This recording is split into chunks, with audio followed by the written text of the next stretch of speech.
next weekend.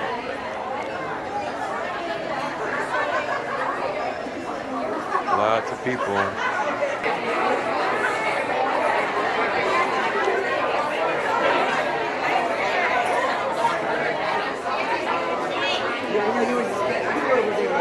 Yeah, I was around the corner. A lot of people selling stuff. I would have bought Casey.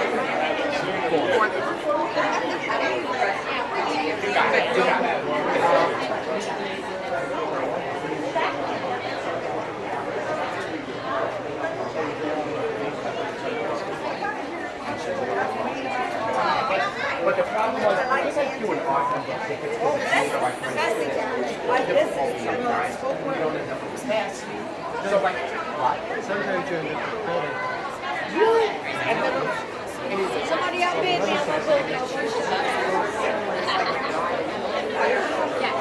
Money I should be keeping. And these were the silent auctions where people post their bids for different memorabilia.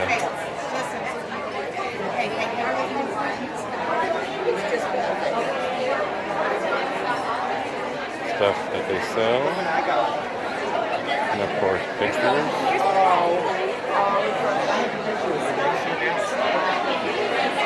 Nice turnout. And I'm happy to be representing General Hospital Road. Buick Road. And even more pictures. And of course, cocktails.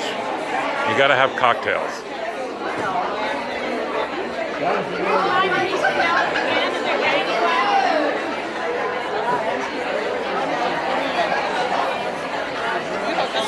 I should have a cocktail, but it's too early. It's only 9:45 in the morning.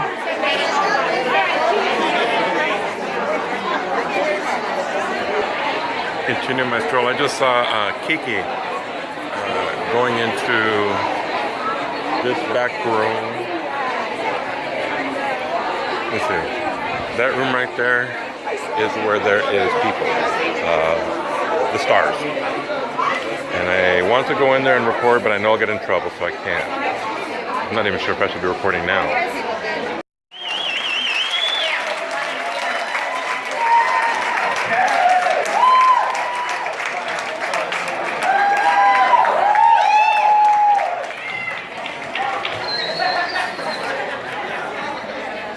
Please welcome Anita Clay and Michelle Stafford.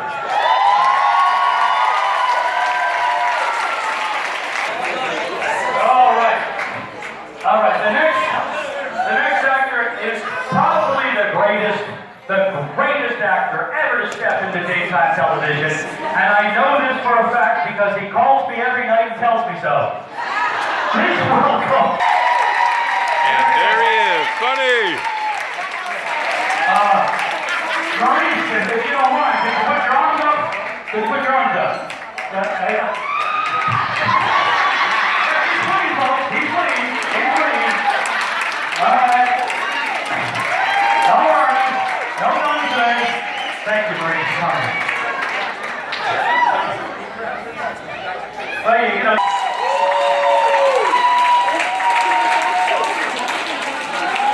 There he is, strolling in. Just like Dean Martin, huh? Okie dokie. Oh!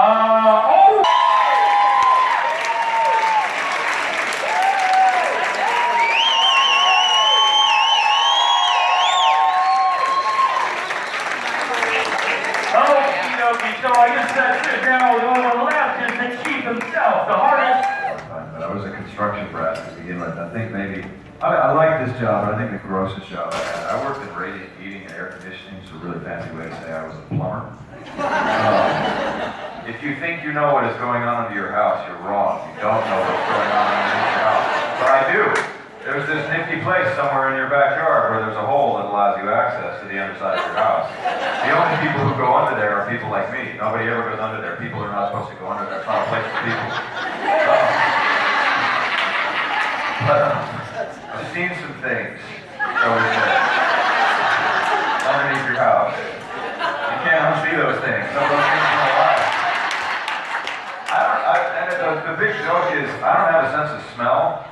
So everybody that I ever worked with in construction was like, "I'll give it a run. You can't smell it. Don't worry about it." So they've sent me to some really terrible places because of that. It wasn't my fault. I was born that way. It's not my fault. Yeah, so I can still do that. I just don't. Oh man, how's it going, guys? How are you? Hi in the back. I'm sorry you're far back there. Hopefully you can hear us all. I've done everything. Delivered newspapers when I was going all through high school, and I grew up in Montreal, so I would shovel snow, cut grass, you name it. All through school I did was doing something, moving furniture at antique shows, sold baseball cards and cooked during college, waited tables. I've done it all, but I'm thankful to be an actor now. So, and thanks to you guys for supporting Gillespie tonight, despite my background.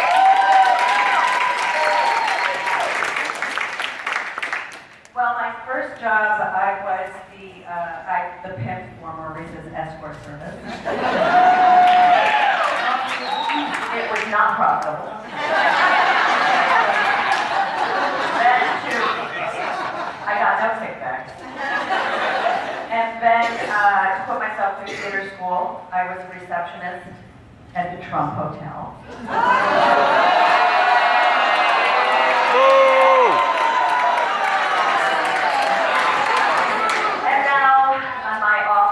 I am a Twitter consultant.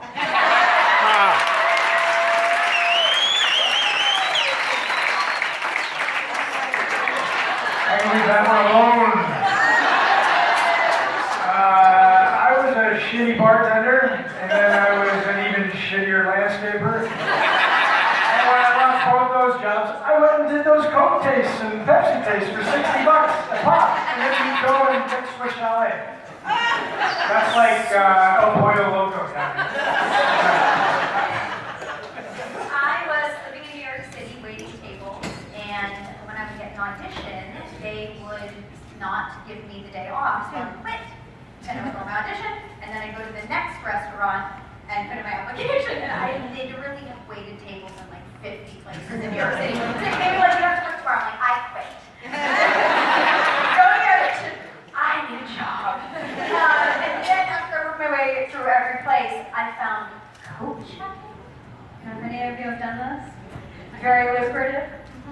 I coat checked at a very fancy restaurant in New York City, and I would get there and I'd get my basket out and it'd be empty, and you would throw me $1, and then I realized when someone put in a 5, that changed everything. Then a guy would come up and be like, throw in a 10, and I'm like, hey. So, That's a good question.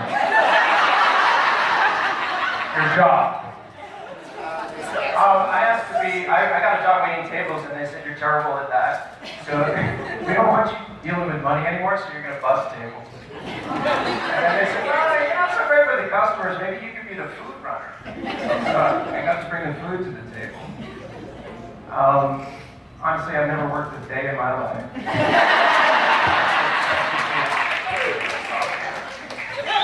But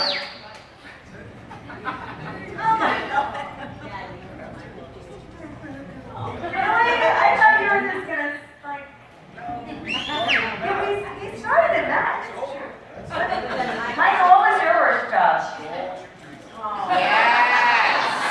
Well, thank you. Well, I started acting young as well.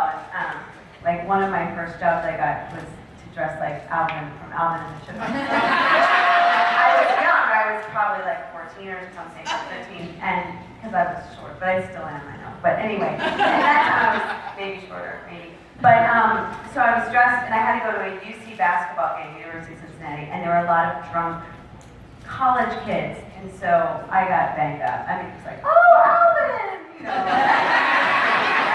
It was so rough. But it's your turn, sweetie.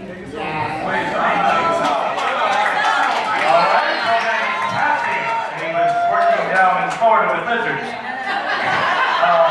Before they bring the Hulk out for me, this is like being held hostage in the courtroom with me, right? yeah, anywhere until those courtroom lines come out. I don't. Yeah, okay, so without further ado, we're going to introduce, again, bring up the chief. What?